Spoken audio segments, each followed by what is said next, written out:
let's talk about PayPal, one of the most successful startup at the time and players now in the online finance / online payment space.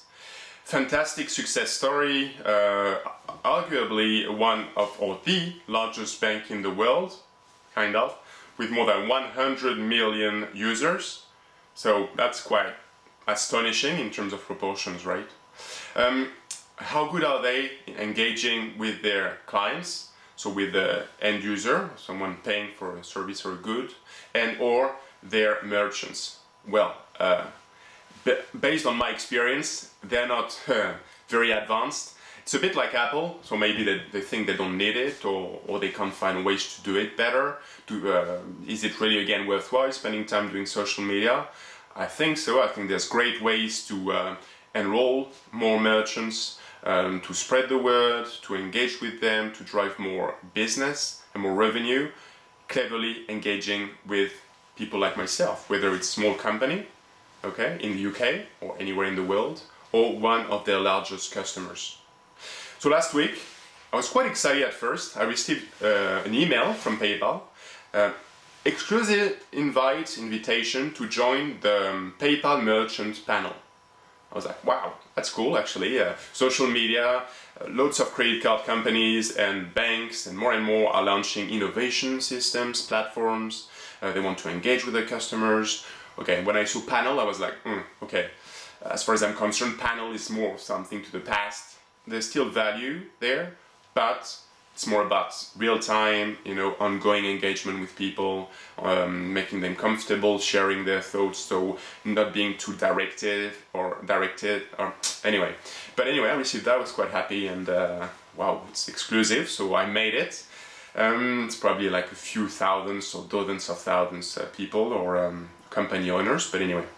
And then I checked it, right, okay, I'm gonna enroll. Boom, I click it, and then what happened? I'm asking you, you should try that. If PayPal, if you're watching, what is that? In 2012, again, it's the era of engagement, so digital engagement, crowdsourcing, so product co-creation. But it needs to be intuitive, right? Why would I do it otherwise, yeah? Again, I'll come to the reward side of things in a second. But then you start and it's a panel, yeah? It is what it is, right? So you start answering questions and questions and questions after question. More than 20-25 questions, right? I was really close to give up. I mean, but I wanted to check it, just to be able to report that. So the experience, it's could have been great maybe 5 years ago. It's online, it's great, but it's really not sexy. It takes far too much time to do it, and I don't see the value, yeah.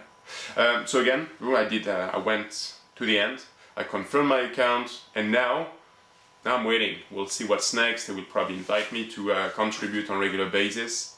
I'm curious to see how, again, directive they are and how narrow their choices are. So again, that will, of course, impact on the quality of the results, yeah.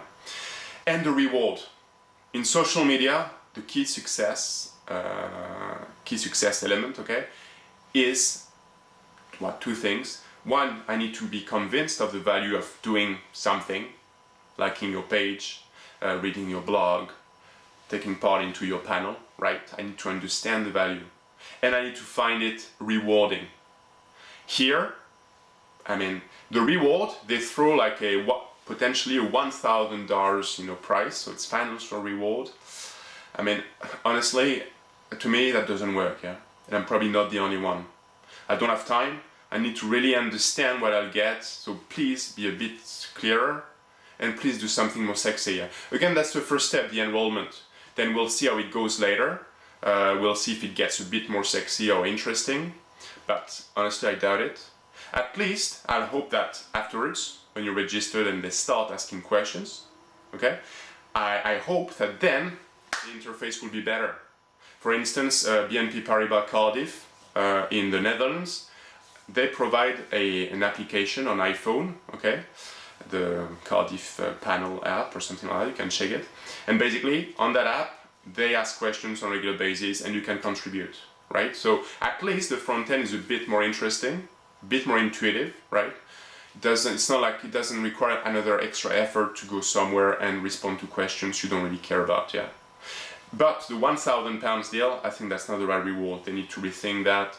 Maybe they need to give visibility to those people, to people who took part in the panel. They need to use their Facebook presence. They still have a Facebook presence, actually, to give visibility to those merchants. They need to find a way to do so, right? We're in an era with digital engagement, crowdsourcing, smart companies out there, with the likes of American Express, which does a fantastic job, a brilliant job, giving visibility, engaging with, rewarding not only their card holders, yeah, but also their clients, small businesses and large corporations. So they have to do it. PayPal, please rethink your strategy, do something more sexy, and please still involve your and myself, so your merchants, but give us a good reason to do so, yeah? So what's your perception on that, on panels? Is it a thing to the past? Do you still think there's a value doing that? And how should that be implemented? Should it be some kind of online platform? What would be the criteria to success with panels today in 2012, where expectations are very high, where people don't have time, and they would compare to more sexy initiatives where they can see more value? That was Christophe Langlois on Visible Banking in London, UK.